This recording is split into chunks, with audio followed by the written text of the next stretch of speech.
আশেপাশে 10 গ্রামের মধ্যেই এত বড় মাঠ আর নাই। এই খেলার উপযোগী মাঠ আমরা বাঁচানোর জন্য আপ্রাণ চেষ্টা করে যাচ্ছে এলাকাবাসী, কিন্তু কিছু অসাধু লোক এই মাঠটা নষ্ট করে বিল্ডিং করার জন্য উঠে পড়ে লেগেছে।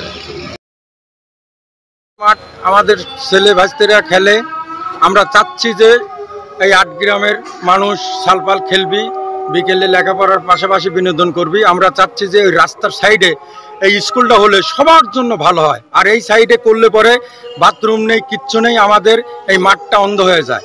এর জন্য আমি সবার জন্য দৃষ্টি আকর্ষণ করে বলতেছি যে আমাদের ওই সাইডে, এই রাস্তার সাইডে স্কুলটা হলে আমাদের সবার সন্তানের জন্য ভালো হয়।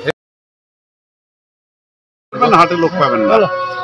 আমাদের এই জায়গায় হচ্ছে নতুন ভবন হওয়ার জন্য, আমাদের এখানে নতুন ভবন আসছে, এর জন্য আমাদের মাঠটি নষ্ট হয়ে যাচ্ছে। আমরা চাচ্ছি যে আমাদের মাঠও বাঁচুক, কিন্তু নতুন ভবনও হোক।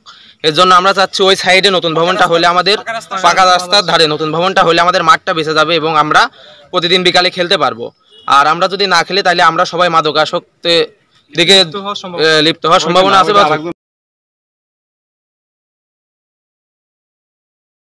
বলবো না, হ্যাঁ আচ্ছা, আমাদের এলাকার এটা মনে করেন যে মাঠটা আমাদের লাগবে, আমাদের ছেলেপেলেরা মাঠে খেলাধুলা করে, আমাদের দেখতেও ভালো লাগে, ঠিক আছে। যে কোনো মূল্যে আমাদের মাঠ বাঁচাতে হবে, ঠিক আছে।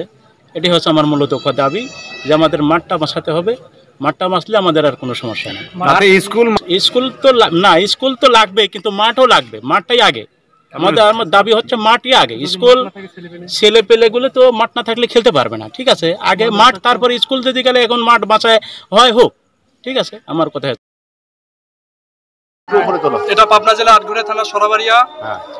আমাদের সরাবাড়িয়া সরকারি প্রাথমিক বিদ্যালয় মাঠে স্কুল নতুন ভবন আসছে, সেটা অনেকেই চাচ্ছে মাঠের মধ্যে হোক, যেটা আমাদের আশেপাশে 10 গ্রামের খেলোয়াড়রা এখানে খেলে।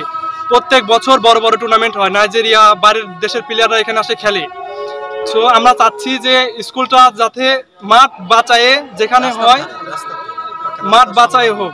আমাদের একটাই দাবি, আমাদের খেলার মাঠটা আশেপাশে 10 গ্রামের ছেলেপেলের বিনোদনের একটা পর্যায়, সেটা অব্যাহত থাকুক। এটা সরাবাড়িয়া সরকারি প্রাথমিক বিদ্যালয় আটঘরিয়া পাবনা। এখানে স্কুল, একটা নতুন স্কুল আসছে, কিন্তু আমরা চাচ্ছি যে শিক্ষা প্রতিষ্ঠানে হোক এবং মাঠও বাঁচি থাকুক। এখানে 10 গ্রামের ছেলেপেলে এখানে বিনোদন করে, খেলাধুলা করে, বিভিন্ন দেশ বিদেশের খেলোয়াড় এখানে আসে।